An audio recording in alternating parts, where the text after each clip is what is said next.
Good afternoon. I hope that you can hear me well. So as we are still welcoming our guests here today and to start and kick off with this yet another webinar series, just give you a bit more time for people to join in right after lunch. But I'll start already welcoming also our guests today to talk within our fourth webinar within the InterConnect Webinar Series.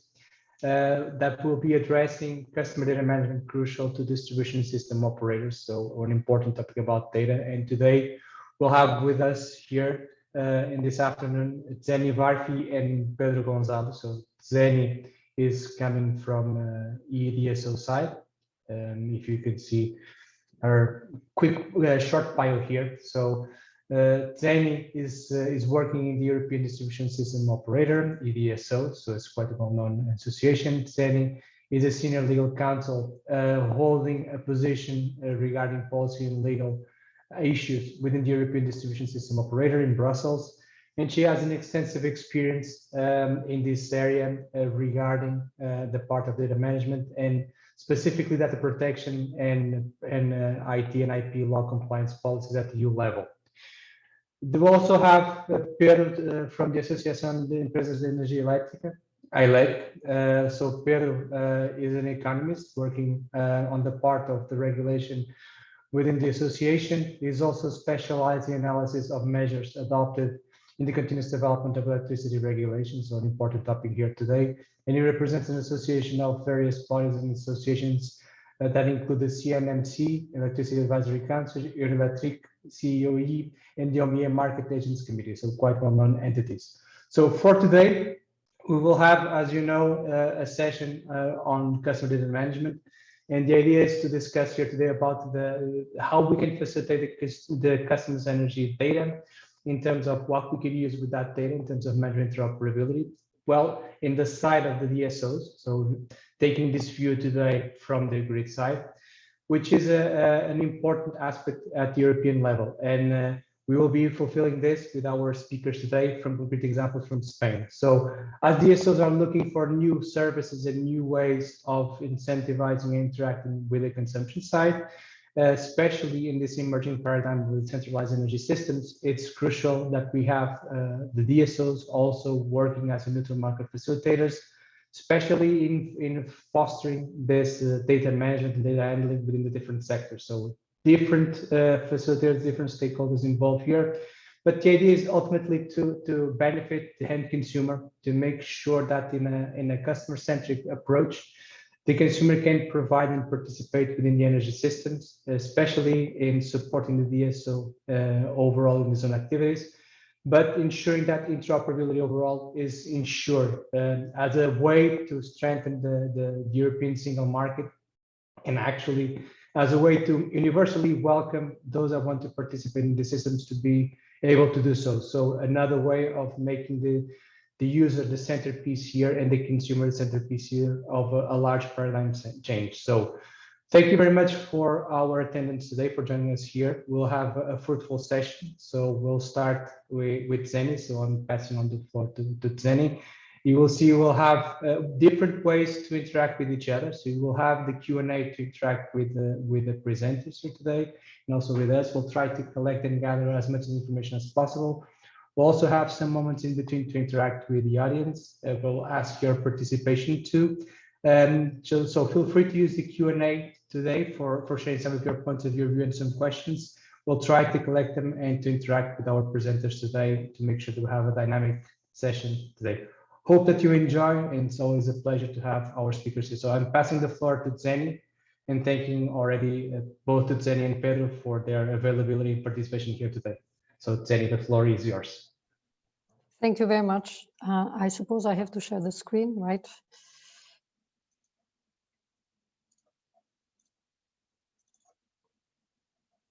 Yeah, I hope you are able to see it. Here I am, and thank you very much for having me today. I will just take 20 minutes of your time just to dive you into what it means, data management for distribution system operators. It's very important because a few things have changed and you need to be aware of them and specifically customers, because they are the central part of what we are doing. But before then, just to introduce you what is E.DSO, the association I'm working for, all about. So E.DSO started in 2010. It's been 11 years before. And it started as a small group of DSOs, electricity system operators. And at the time, they just were interested in two main things, basically. Applying and deploying smart grids and pushing for the energy transition. That dream or that aspiration somehow 11 years after has become true. We are now changing a lot. We have been extensively working on the energy transition, but specifically from 11 DSOs that they were the small group of these DSOs who built E.DSO. Now we have 42, which actually it's also accompanying two associations. So we are 44 members today, which represent a lot, because it is these 44 members are on the daily basis supported by 12 staff members. They are serving 350 million customers on the daily basis. We participate in a lot of research projects at European level, and this is one of them. So I'm happy to be here and to contribute to this one. We could participate and deliver knowledge in different setups, not to mention DSO, TSO platform, EG1 from the European Commission, ETIPSnet, so we are there. But what our members represent too, as you see in the screen, there are some figures. We represent 10 million kilometers of distributed lines, 27 billion euro annually for grid investments, and grid jobs are 330,000. So we are there. Our voice has been heard, and we are representing much more than we used to do 11 years back. Now, just to put you a little bit in the context, why we are talking today about data management. Well, there is something that has changed in the meantime, and that's what we call energy transition. And namely, energy transition after the clean energy package, things changed. So in one hand, the clean energy package revised the way that DSOs were perceived for a long time. For a long time, DSOs were only allocated to one specific task, that we do still do that, and this is our historical charge of task we do, is to keep the lights on. And that is perfectly fine. But what the clean energy package brought to the attention is that now we are moving into a new role, enhancing what we mean to the customers, and this is market facilitators, active market facilitators, actually. But what the clean energy package also did, and namely the transition in the whole process, brought also to the attention some key other elements, which is bringing customers to the center of this energy transition. And what it means that now we have to think ahead how to accommodate the customers in our system, the way we operate. And to add to the equation, also data become very important. Data management become and data challenge the way the DSO business works. So we are now have to take into account the data management, not because we did that before, but because digitalization, decarbonization, and decentralization are becoming the core elements of the transition. So as you see, there are 4 elements. I put it in the screen for you just to see. We are the central market enablers of the energy transition, and digitalization is the way we want to operate from now on. We need to digitalize our grid, and that is the best way to serve the customers. What it means we are measuring data managers, it means that we have been for years collecting data, managing data, storing data, sharing data, but that part of our role as data managers was very little known to the customers. So that I want to bring it to the attention. The tons of research data analysis have been built on what the others are doing on data management, but not so much on DSO side. And digitalization is not, we are not struggling with that. We are just accommodating it. And this is how now is becoming part of DNA of DSOs. And we are perfectly fine that that is the way to go ahead. And what we will see now and more days, we are becoming data-centric companies. All the companies we are representing, they are pushing efforts and they are investing in innovation and digitalization. And that is part also of the data management. So just to bring you up to speed, it's what are the data the DSOs collect? And this is the most important part, because this is the part unknown to the others and specifically to the customers. I have put 5 data we collect. It's a large set of data we collect, but namely 2 are the most important: grid data and metering data for our business. When it comes to contractual and user data, this is a straightforward exercise. So namely, this entails all kind of information we need in order to establish kind of a contractual agreement with the grid user. Address, name, whatever that means, and help us to identify the customer. And one part of this data can also be available to suppliers, but also to the local authorities for the taxation purposes. And this is how we actually build the relation with the customers. Grid data, why is that important and why I wanted to distinguish, is because based on that type of data, we've been able to invest in the grid, to manage the grid, to innovate the grid. So it comes from geographical information system that you see, GES data, equipment, typology, and geographical data are important in order to fulfill this kind of information into the grid. Market data is the way we operate in the market, the way we interrelate and produce and then interrelate with the flexibility market, meaning also how we accommodate ourselves in the market with being competitive enough, sharing data and exchanging with other actors. And there are a lot, our suppliers, aggregators, not to mention and not to leave aside, also the TSOs are important in this data management, but I will come later on. Metering data, this is also what I said in the beginning. We have been data managers, metering data managers. And this is very important specifically for the countries that now are rolling out or have been rolling out, because we are talking about countries that they have the 2nd generation of smart meters. It's important the way it works. It's amazing the way it works, how much data we can engender via the smart metering.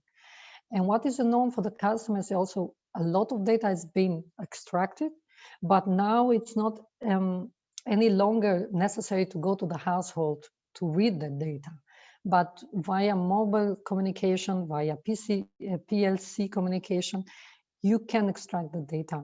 But you need to be very careful, and that is why it makes it important.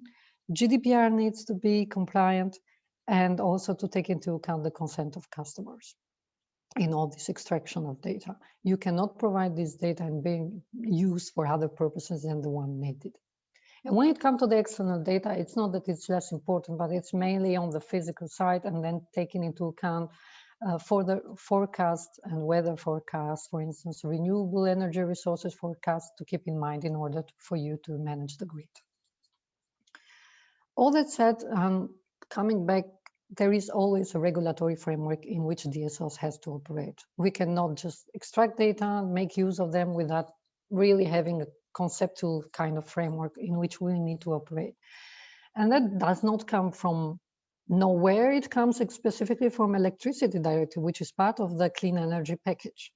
In Article 31, the first provision just clarifies what are the key roles and responsibility of DSOs, while in Article 34, explicitly it's enshrined the fact how we need to take into account and what are the role and the responsibilities of the DSOs when managing the data. And this, as I displayed in the screen, they are: first, we need to make sure that it's a transparent data management, sharing and storaging and validating, but it's a non-discriminatory way. We don't need to have a preferent relationship with one market player than the other. It's just not possible and advisable, legally speaking. We need to provide the data to the customers in a very transparent way. They need to be aware about near real-time data, daily basis data, energy billing, because that will help the customers, and that's where our role as market facilitators kicks in, is the fact we need to help the customers not only to understand how we manage the data, what we use the data, but also to help them to make the decision-making process about their billing, about to change the supplier, the producers, so it's important. Then it's about definition. We need to define our role. As I said, we are not the only one operating in the system. It's TSOs are there, suppliers are there, and then we need to make clear how to exchange this data and to interact with eligible third parties. This is the legal term used. Eligible meaning you cannot provide the data to any kind of third parties. And of course, it's also about guaranteeing the security of the network on one side, but also it's a balancing exercise. You have to also to respect very much the customer's privacy. And how we do that, this is not exactly the subject matter of the discussion of today, but we are working a lot in order to put ourselves into a balancing perspective between GDPR and e-privacy and the customer to be in the center of this data management. And of course, that comes also with a kind of a performing exercise, which means cost-efficient data management exercise, but also DPA, which is under the GDPR, impact assessment on not on yearly basis, but on every 2 yearly basis. And support, of course, it comes together with the innovation. In order to make better use of the data, we need to serve the customers and to innovate ourselves. This is just a snapshot of integration of layers. So CENELEC brought to our attention the fact that there is data interoperability. And data interoperability is very important because when you consider how to exchange the data, you need to have in mind these 5 layers that are in front of you. It is very technical. I'm not going to enter in all the details. Happy to guide you thereafter when you might have questions. But just to say, it's very important how these layers might interact with each other. And what is important when exchanging the data, either in a centralized or a decentralized model, you need to have in mind that it might be barriers in all these layers for you and for the DSOs to exchange data. Nevertheless, only principle to be kept in mind, and especially in our interaction with DSOs, is to have the consent and the privacy of the customers. Now, a few takeaways before I close this presentation is first to remind ourselves what the role has been and how the role of DSOs has changed. We are neutral market facilitators. I actually like even to use active market facilitators, and our future is interrelated hand in hand with customers' role, but also data management. Consent is the main key. Without consent, there is no data management. Cost shall also be taken into account. Without fair cost, we cannot have data management. But what it means, it's not the ultimate customer who has to bear the costs. It's probably us and the suppliers. It's a kind of exchange, a kind of separation of the cost, but it needs to be fair also for the customers as an ultimate user of the data. And whatever the position of E.DSO in this matter is, whatever, because there are thousands of platforms there about the data management.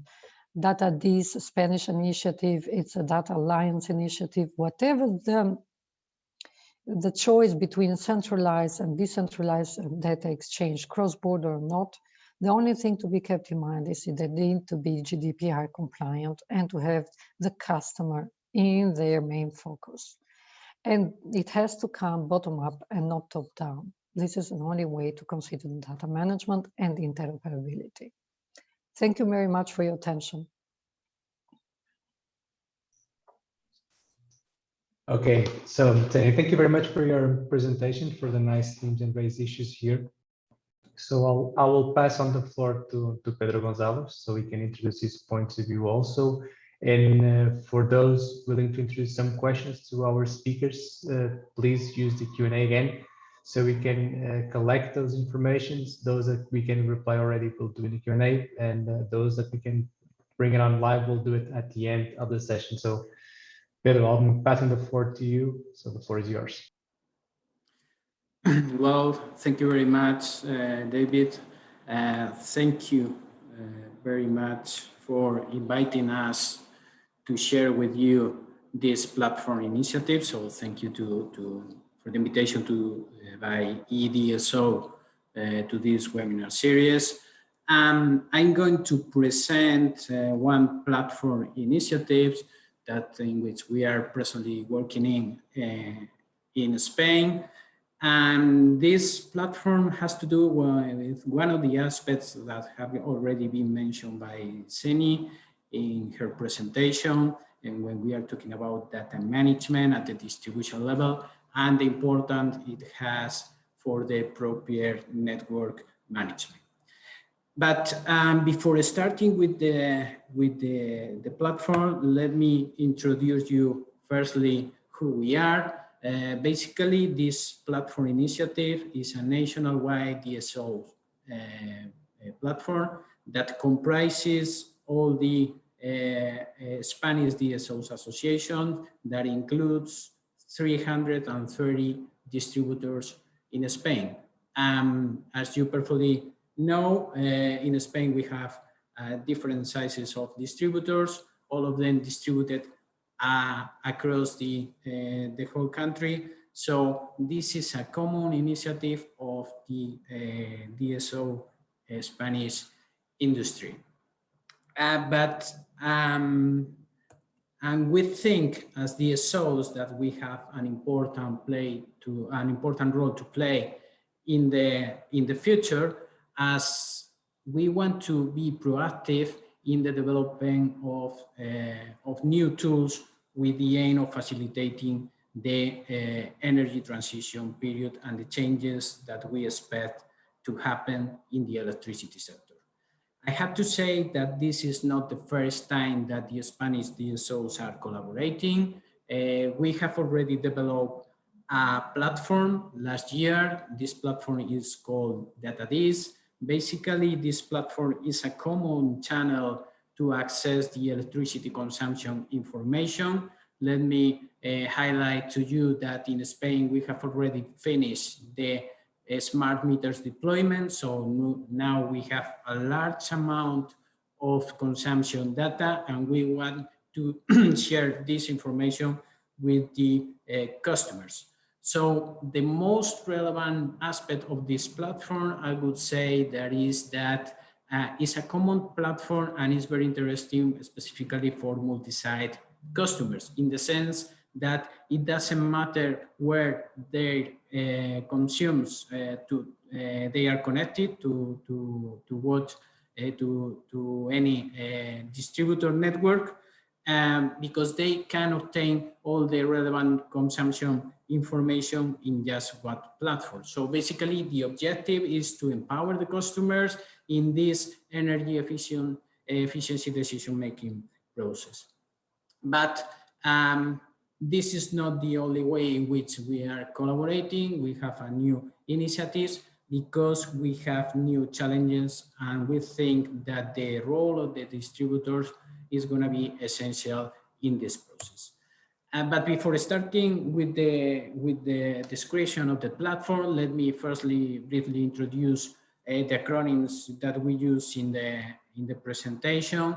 When we are referring to GRT, this is the E.DSO, GRT is for the E.DSO, CCGD is the Generation and Demand Control Center, MGE is for the generation facilities, USR is for significant grid users, both consumers and generators, and CEOR is the name of the platform in which we are presently working. So as it already happening in the rest of the European countries, in Spain, we have ambitious targets for year 2030. All these targets are included in the national energy and climate plans that has been already passed by the Spanish government and sent to Brussels. Basically, the plans that we have for Spain in this decade includes the necessity of connecting large amount of renewable energy sources, totaling 64 gigawatts of new renewable capacity, basically wind power and photovoltaic power. These installations are going to produce more than 140 terawatt hours a year. We have also ambitious targets for the introduction of storage facilities, basically hydropower plants and batteries. We have also ambitious plans for investing in smart grids in order to connect 5 million electric vehicles, several million of heat pumps, and basically all those aspects that are necessary to empower the customers. We are talking about self-consumption, energy communities, new agents such as aggregators, but the most important thing from the E.DSO perspective has to do with the fact that with the large amount of intermittent renewable energy sources that are going to be in the network, the network management is going to be real complex. So we are going to manage on the one side a small, many thousand of small grid users that are going to be able to produce, consume, or storage their electricity. And we are also going to be able to manage all this production in connection with the demand side. So basically, we need for ensuring the successful of these targets, for reaching these targets, we need regulatory tools. And as you perfectly know, the regulatory framework is being developed at present at the European level, and we have a large amount of regulation with the aim of harmonizing and integrating the European electricity markets. We have operation network codes, we have also connection network codes, we have market network codes, but this platform initiative called CEST has to do with the operation network codes, more precisely with the regulation of year 2017, number 1485, that establishes a guideline on electricity transmission system operation, and with the more relevant aspect that has to do with this platform, that is the real-time information exchanges. So we have the European regulatory framework, but at present, what we have here in Spain, in terms of real-time information exchanges, is the following scheme that you can see in this slide. Basically, at present, the significant grid users above 5 megawatts of installed capacity, they are obliged to be connected to a generation and demand control center for the exchange of real-time information. In addition to this, independently of the size, all those agents that are participating in the secondary reserve service procurement are also obliged to exchange their real-time information with the TSOs. Those generators under 5 megawatts and above 1 megawatt, they are not obliged to be connected to the generation and demand control centers, so they can exchange the real-time information through the distributor or through the transmission system operator. However, as I said before, the European regulation is to be implemented, and this is the new scheme that we expect in Spain in the following months. Basically, the new scheme for the real-time information exchanges obliges to the significant grid users to be connected to the generation and demand control centers. We don't know yet what is going to be the minimum installed capacity or power contracted that will oblige the significant grid users to be connected to these generation and demand control centers, because the regulation is still pending, but apparently the initial minimum power capacity is going to be set in 1 megawatt, but we expect that this minimum level will decrease over time in the new years at the moment that many small significant users will be connected to the network. So now, as it happens with the present regulations, all those significant grid users that are participating in the secondary reserve service procurements are obliged to use the channel of the TSO for the real-time information exchanges. However, all the agents that are not participating in these balancing services, they can choose the channel for the real-time information exchanges. So basically, they can go through the DSO or they can go through the TSO. In our view, basically, this is relevant in the sense that we expect that large generation facilities, as for instance, nuclear power plants or combined cycles, they will use preferably the TSO channel for the real-time information exchanges, but the new small grid users that will be connected in the future at the distribution level are likely not to participate in these balancing services, so maybe they will consider that it's more affordable for them to use the DSO communication channel. Why? Well, basically, when we are participating in these balancing services, the requirements for being part of these markets are quite strict, and the conditions for the communications exchanges are really strict. However, at the DSO level, with the upcoming flexibility markets, maybe these conditions won't be so strict in the sense that we are talking about basically of local markets with impact at the local level and not at the whole system level.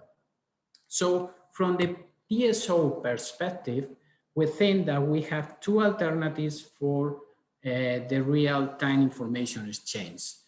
And we see two different possibilities. The first one, we think that is completely inefficient in the sense that if we want to implement this communication channel between the DSOs and the significant grid users, we could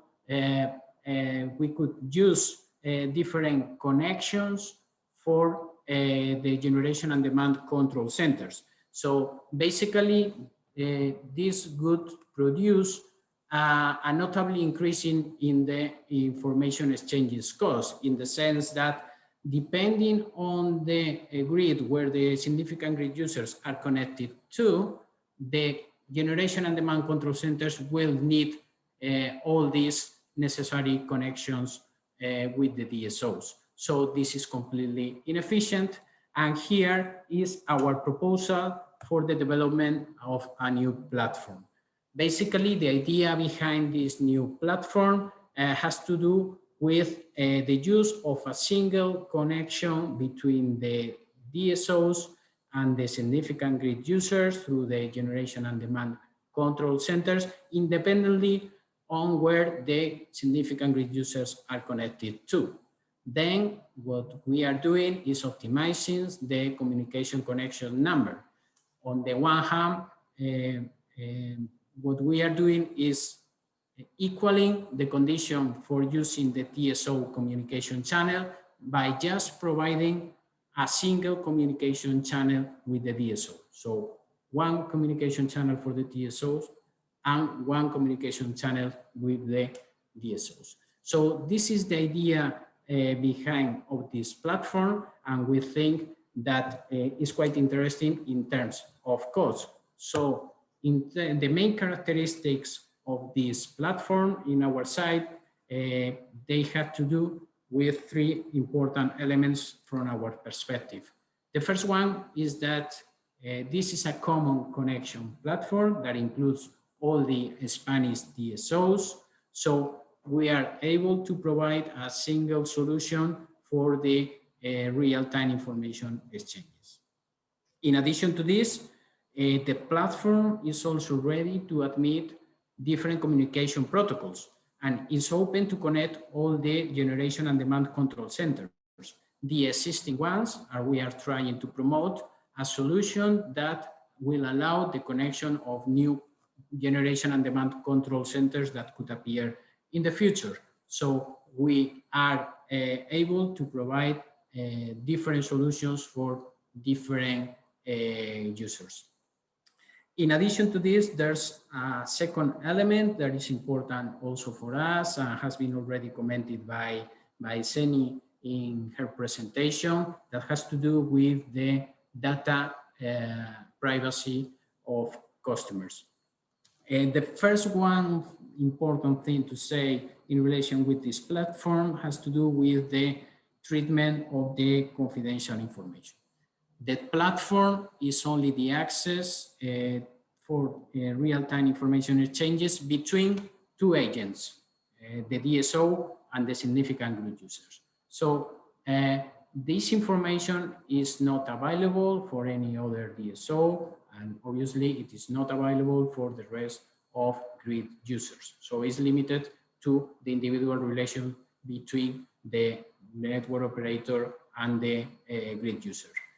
The second point in this aspect is that the platform does not storage any type of information and does not treat the data in any type of way.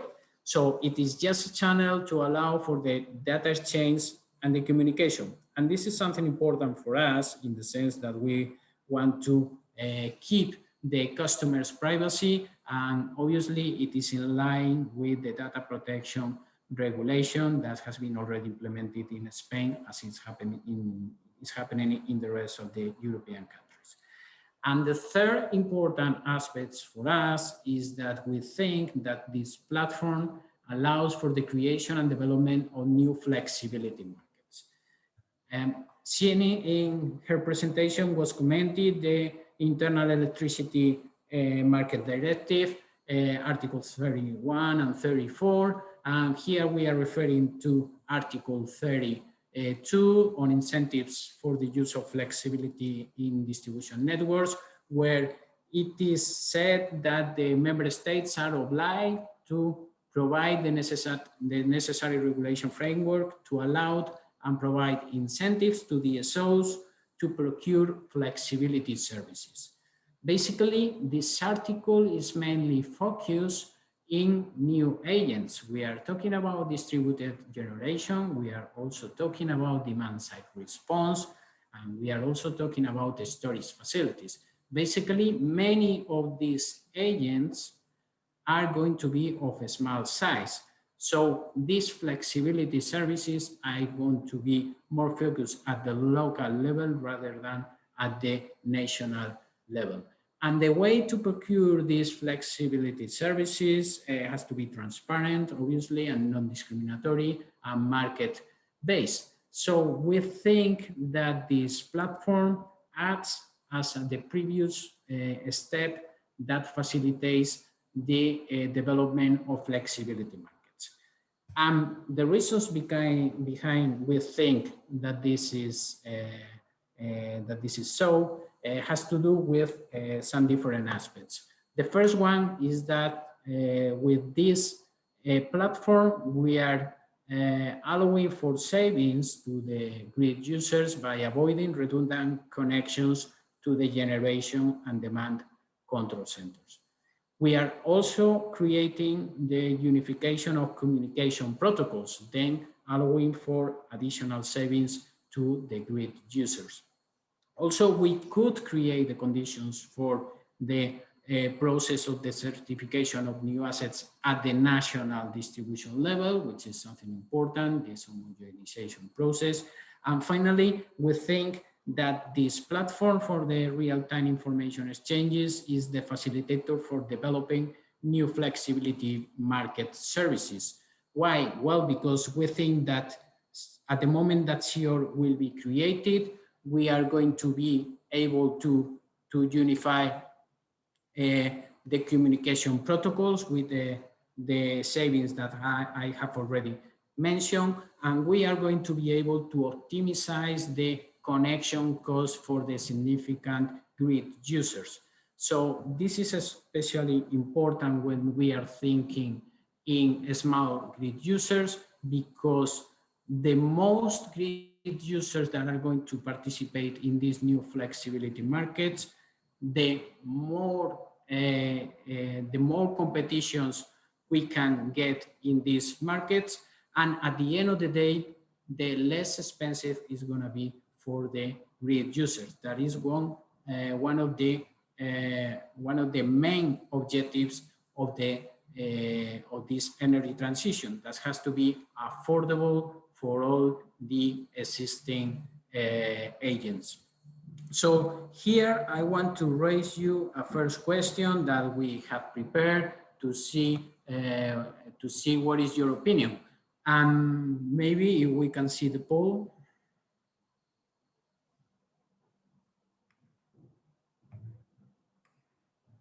I don't know if, okay. Here the question says, well, from the significant user's point of view, how relevant are the savings relating to a common national platform versus the individual communication channel with each E.DSO?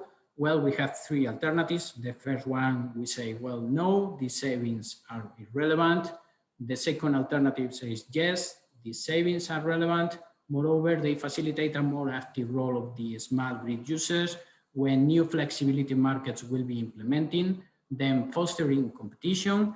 And the last alternative says, yes, the savings are relevant. However, they are not enough to incentivize the participation of the smart grid users in the new flexibility markets. So please vote.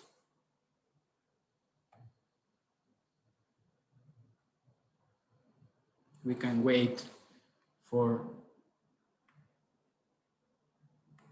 several seconds. Well, I can see that what you think, you share our view. So these savings are relevant. However, I see a division between those that opine that, that they think that they can activate the role of the smart grid users, and a majority of you think that even in this case, the small grid users have no incentives to participate in the flexibility markets. So thank you for the poll. And in addition to this, well, we have a clear view where of the design of this platform, of this initiative. We have already presented this initiative to the Spanish regulators. And however, despite of this, we want also to see what is the opinion of the rest of the agents that could be interested in using this platform in the future. So we have already opened a consultation period just to see what is the opinion of all the relevant agents, and if they share our view of the platform, and if they have something to say in relation with the platform design. The consultation process ended last week, and now we are going to work in the development of a report to explain the Spanish regulators what is the opinion of the rest of the agents, and what other things should be modified in order to accommodate the platform to the necessities of the agents. Once we will finish this report, we can start with the construction of the platform. We think that it will take about 1 year or so. And after this, the platform could enter in operation. So we think that maybe in the second half of the next year, the platform could be in operation. It is obvious that we are going to be in regular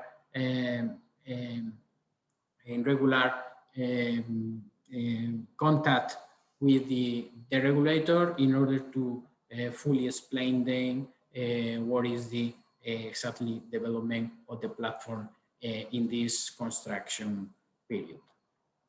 After this, I want to raise you a second question that I think that is important for us to know your view. And if we can see these questions, well, the questions say, do you think that initiatives promoted by all the national DSOs facilitate the implementation of innovative digital solutions?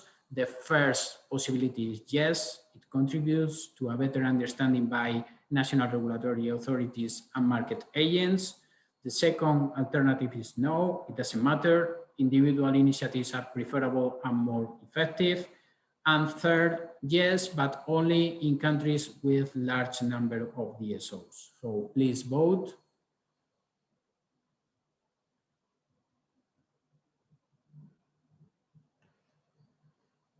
Now we can see the results. Well, you think that definitely the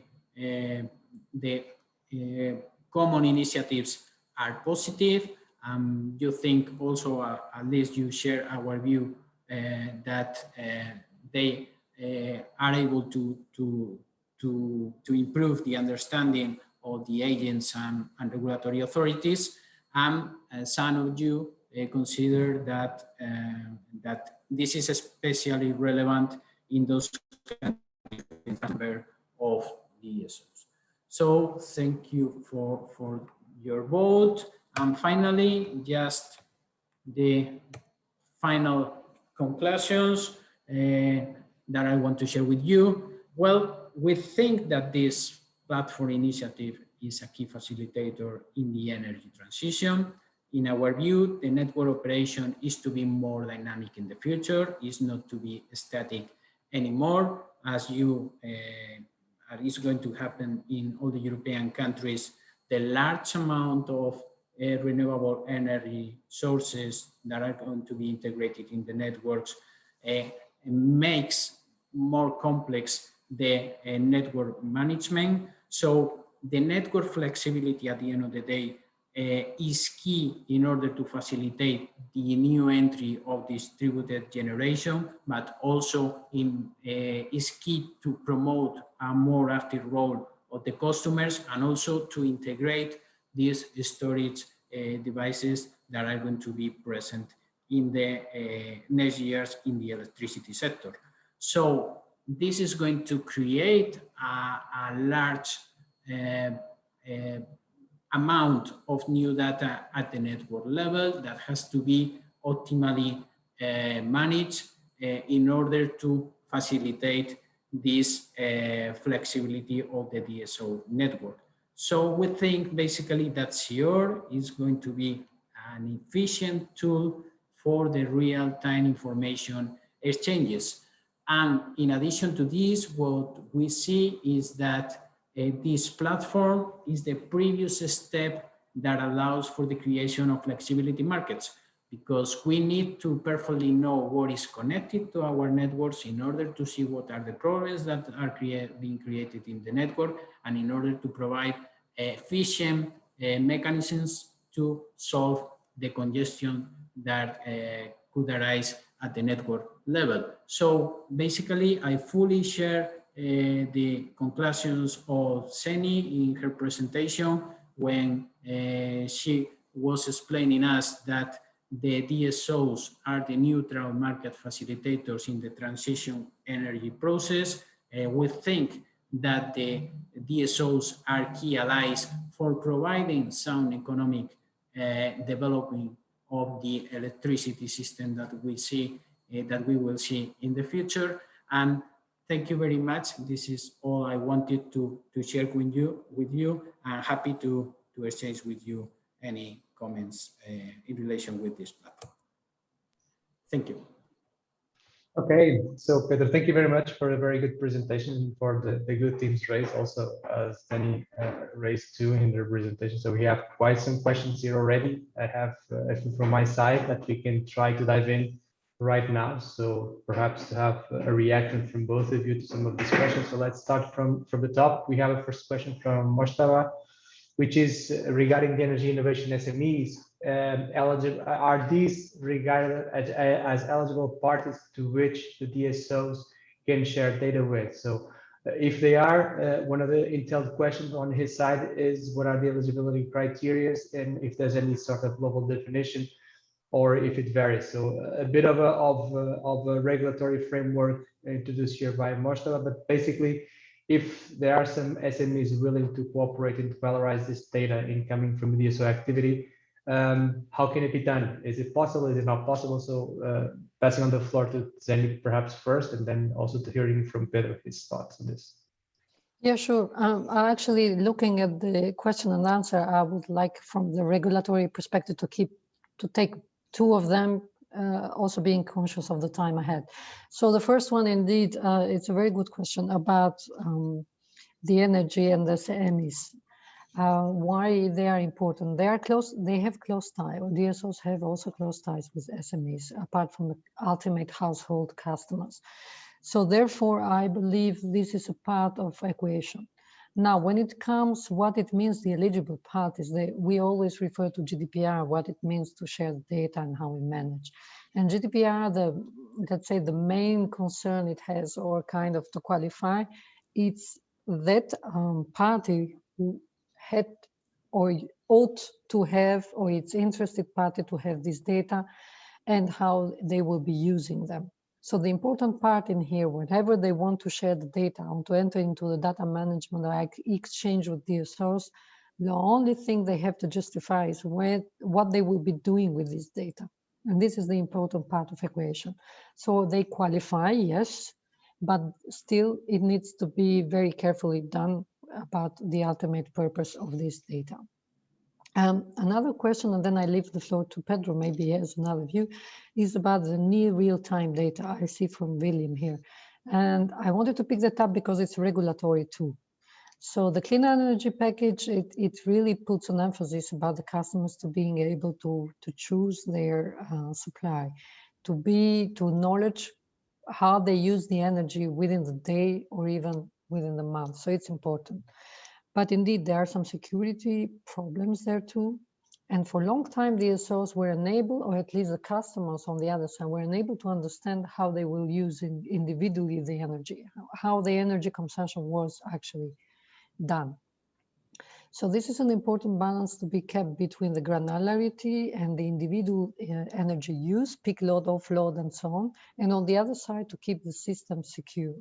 Of course, the smart meter in all this process, it helps, although there were some concerns from the customer side. But now little by little, this has been somehow fixed.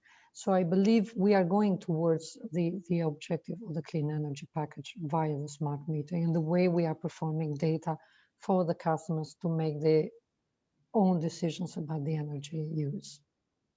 So. Well, having a look on the first question to me, which basically asks if we are talking about small grid users, I'm thinking specifically inside building generation by solar panels, or we are talking about energy farms. Well, we are talking about everyone that is interested in participating in the new markets that are going to be developed in the future.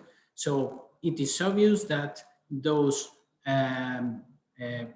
generation facilities with large capacity, they are specifically designed for participating in markets. So they have the real interest in being activated in all those markets that will be available for them. But it is also true that one of the key elements of the clean energy package has to do with the active role of the small grid users. So the most small grid users that will be participating in the provision of market services, the best electricity system that we will be able to manage. So at the beginning, it is true that it is obvious that the large generation facilities will participate in all these new developments, but the final pictures, in our view, also includes the small grid users. And in regarding the second question, that was the one that has been already commented by Tzeni about real-time consumption information. This basically has to do with the platform that we have already developed among all the Spanish DSOs that has to do with the information provision of the electricity consumption data to the customer. But in addition to this, another important part has to do with the real-time information from the DSO perspective. The DSO needs to know perfectly well what is happening with all the users connected to its network. And this is of special relevance, for instance, in a country in Spain with large capacity, for instance, of solar panels that could be consuming energy or producing energy or storing energy at the same time. So this is critical. So the main important change from our perspective in the upcoming electricity sector has to do with this large amount of intermittent renewable energy that is going to be injected in the network. So real time is more and more important in the future. Just as we have a very limited time and a lot of questions, because this is actually a topic that raises a lot of attention, just trying to condense some of the questions here. So for the next one, I'll try to grab them together. The question from Mostava and also from Paul regarding of what can be done with data. So regarding the question that how can data analytics actually leverage on the data that exists within this domain? And also specifically as far as towards the engagement of smaller sets of representatives as an aggregator, how could an aggregator actually participate in ancillary markets? How do you see this as an opening door towards those smaller participants, of course, being clustered with an aggregator? So what's your point on this, on both analytics and also on the participation of ancillary services into the market? So what's your quick view on that? Well, in terms of, for us, is one of the new developments of the clean energy package is the new agents, that is the aggregator. And the aggregator has an important role to play if we want to activate the customers in the market services. So the use of the real-time information platforms is key for the aggregators in order to see what is the reaction of the grid users when some markets are activated. So basically, the aggregator has a role to play in these real-time information exchanges, and its role, we think, that has to be included and taken into account in the development of the new markets and obviously in the development of real-time information exchange. I don't know if you want to complement Tzeni from your side, this participation of other interested parties in these services, both from analytics and also from the ancillary services side. Yes, you know, I mirror completely what Pedro said. So they are important. So suppliers, aggregators, they are the main market players together with us. So this data management process needs to be all together. It's part of the playing ground for all the participants in the market to exchange the data. Again, it comes, I always speak from the regulatory side. Consent, privacy, confidentiality, these are the main core principles in order to do that and to make that happen. So I believe we're stepping forward in creating the conditions towards this smaller participation, even through aggregation, that in the near time soon, this will be an actual reality of the smaller participants also to be brought into this discussion.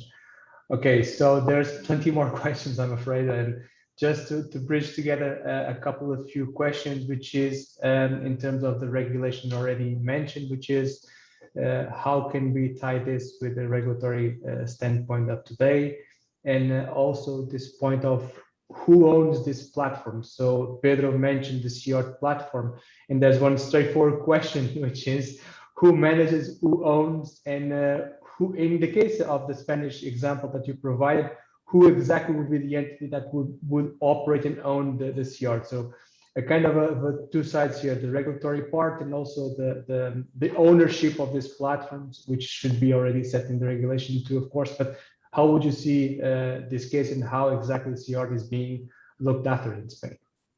Well, this is an interesting question because it's still open. We have been developing the platform designed. We have been thinking in the conditions that are necessary for the implementation of the platform, but we didn't decide yet the ownership or the who are going to control this platform. For us, what is critical is what Tzeni has already said.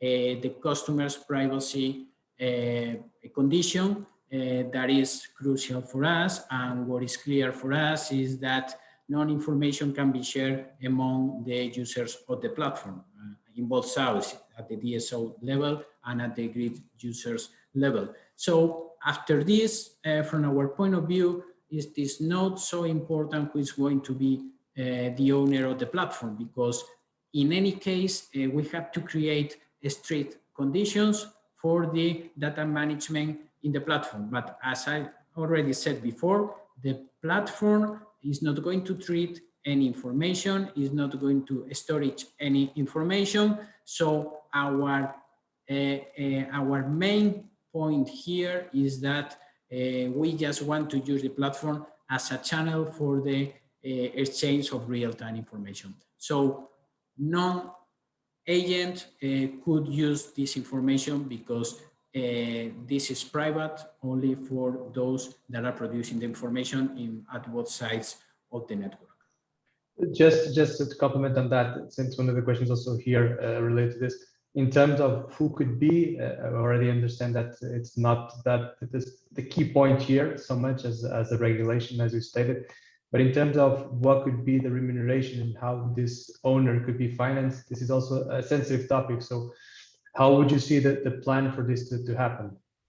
Well, this is also open because we need firstly to obtain the regulatory approval for this, but it is clear for us that this is a digitalization process, and this is a project that includes all the things related with the digital smart grids and all these aspects that are critical in the next years.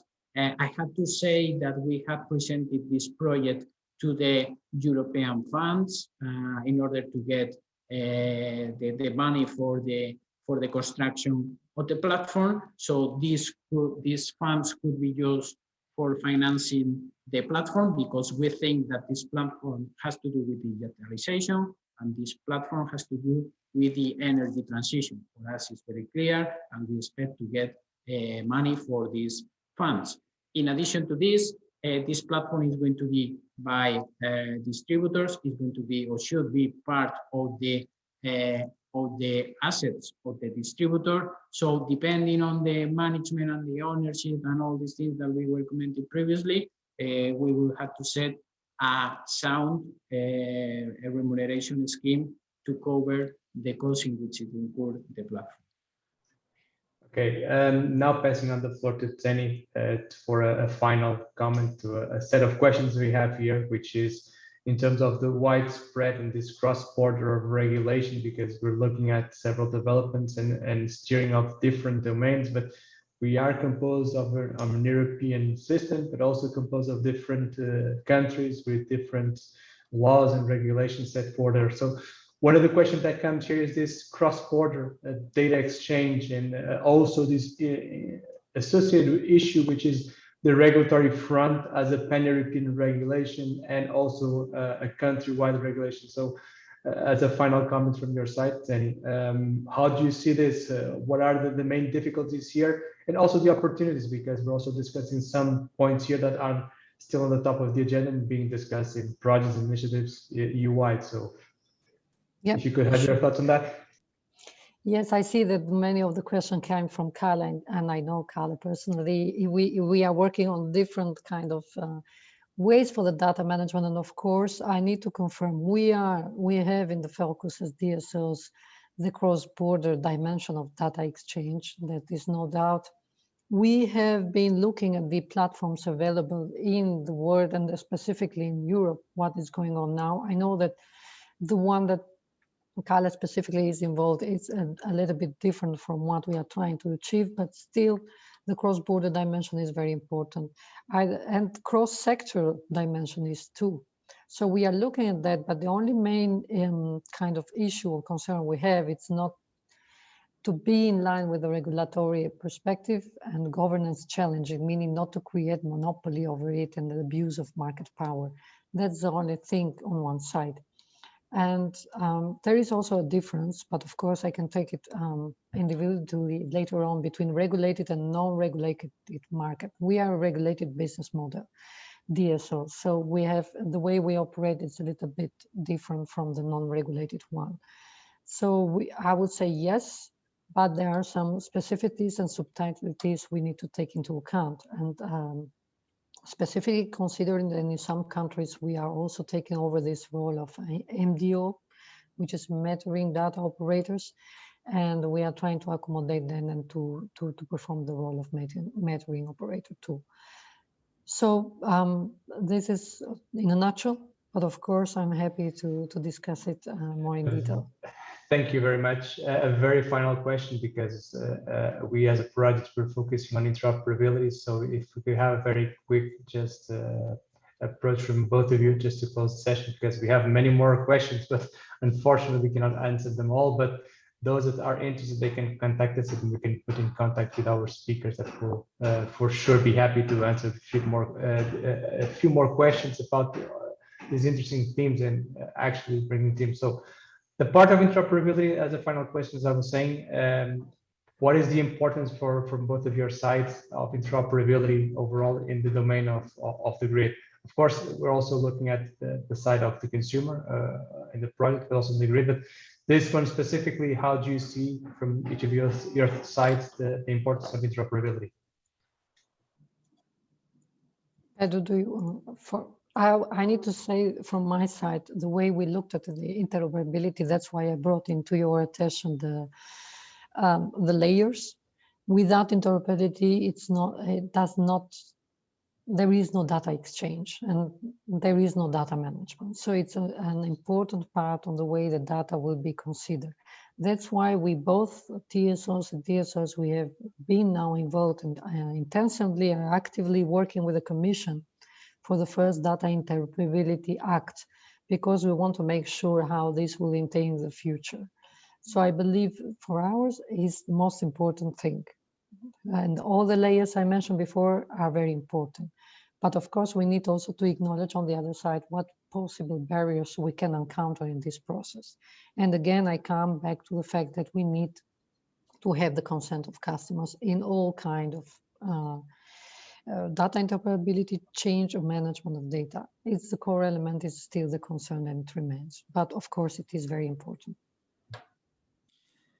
Well, from my side, very quick, interoperability between TSO and DSO, as was commenting Tzeni, it is important for the network operators, but shouldn't be important for the grid users, for generators or consumers. This is something that has to be solved between network operators, and it is obvious that the exchange of real-time information has to be perfectly controlled by both operators, but it shouldn't be a problem for the grid users that they only have to be worried about their consumption or generation process. So it has to be solved where it has to be solved at the network level, and it is crucial, it is important, but this problem this issue shouldn't be a problem for the rest of the agents in the market.